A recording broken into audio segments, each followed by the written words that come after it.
आरबीआयचं पतधोरण जाहीर करण्यात आलेलं आहे। रेपो रेटमध्ये कोणताही बदल करण्यात आलेला नाहीये।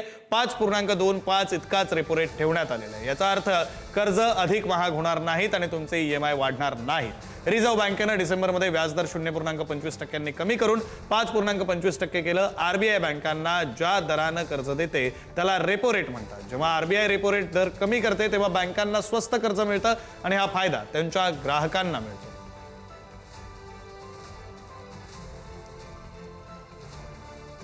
या संदर्भात बोलण्यासाठी केदार ओक आपल्यासोबत जोडले गेलेले आहेत, गुंतवणूक तज्ञ आहेत। आपण त्यांच्याशी या संदर्भात बोलूया।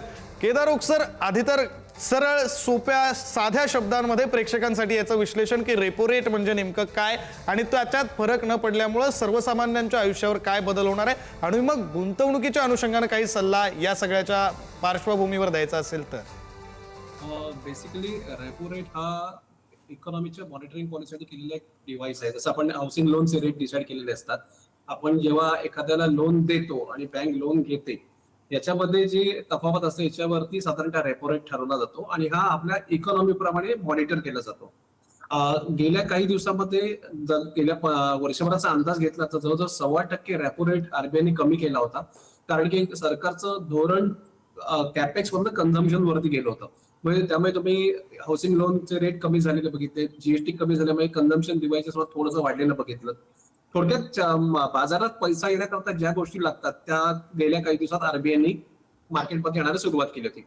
आताचा त्यांचा जो व्ह्यू आहे तो त्यांनी मॉडरेट ठेवलेला आहे, कारण की जी इकॉनॉमिक ग्रोथ दिसते किंवा कंपनीची जी ग्रोथ दिसते ती सबड्यूड झालेली गेल्या 1.5 वर्षामध्ये। नवीन अर्निंग्स येताना दिसत नाहीत आणि जी ग्लोबल अनसर्टनिटी आहे त्याच्याकरता जर त्यांना पॉलिसी मेंटेन करायची असेल तर आता रेट चेंज करणं किंवा त्यात खोडकाड करणं हे बरोबर नाही।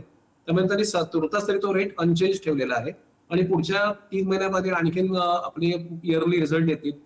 ग्लोबल इकॉनॉमी पण क्लिअर झालेली असेल। आता आपण अमेरिकेबरोबर ट्रेड टॅरिफ हे करतोय, सगळं अग्रीमेंट करतोय, त्याचेही आउटपुट सगळे बाहेर येतील आणि त्यांनी एक इकॉनॉमीला आपल्या अर्थकारणाला एक दिशा मिळेल आणि त्यामुळे त्यांनी हे सगळं मॉडरेट ठेवून स्टेबल ठेवायचा निर्णय घेतलेला आहे। धन्यवाद सर, तुम्ही दिलेल्या या सगळ्या सविस्तर माहितीसाठी, केलेल्या विश्लेषणासाठी।